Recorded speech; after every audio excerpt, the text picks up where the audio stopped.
చేయాల్సిందిగా కోరుతున్నాను. అందరికీ నమస్కారం.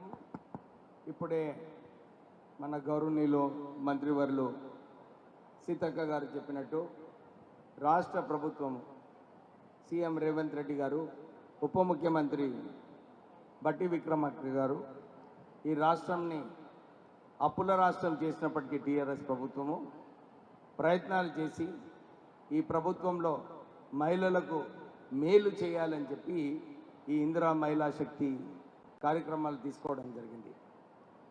ఏ రాష్ట్రంలో కూడా మహిళలకు వడ్డీ లేని రుణాలు ఇవ్వటం లేదు. కానీ ఇప్పుడే సీతక్క గారు చెప్పినట్టు ఇందిరమ్మ పాలన, ఇందిరాగాంధీ గారు ఎప్పుడు మహిళల గురించి ఆలోచించేవారు.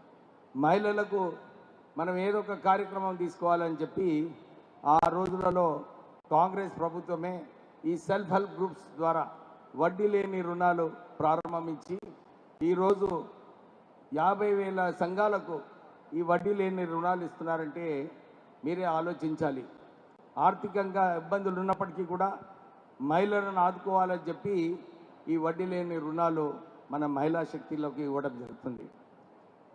నారాయణఖేడ్లో ఎలాగైతే మహిళలకు గ్యాస్ స్టేషన్స్ కూడా ఇప్పించారో ఇతర డిస్ట్రిక్ట్స్లలో కూడా మా దగ్గర మెదక్లో, మంచిర్యాల్లో ఇలాంటి చోట్ల కూడా మహిళలకు వీళ్ళు గ్యాస్ స్టేషన్స్ స్థాపించి వీళ్ళకు కూడా ఆర్థికంగా ముందుండాలని చెప్పి రాష్ట్ర ప్రభుత్వం పనిచేస్తుంది.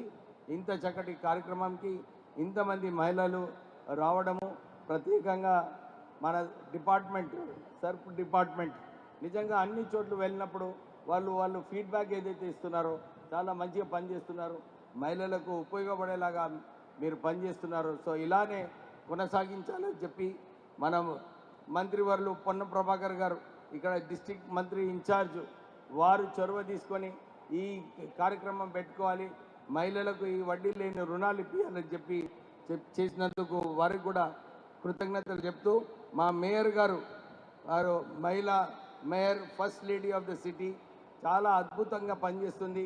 ఆమెనే వారు చెప్పినట్టు మొదలు 1 గంట ముందు వచ్చి మహిళలందరితో కలిసి ఈ స్కీమ్ గురించి మాట్లాడుకోవడము. సో రాష్ట్ర ప్రభుత్వము మీరందరూ కూడా ఇదే దృష్టిలో పెట్టుకోవాలి. ప్రజాపాలన ప్రజల కోసం పనిచేస్తుందని చెప్పి ఇంత చక్కటి కార్యక్రమం చేసినందుకు మేయర్ గారికి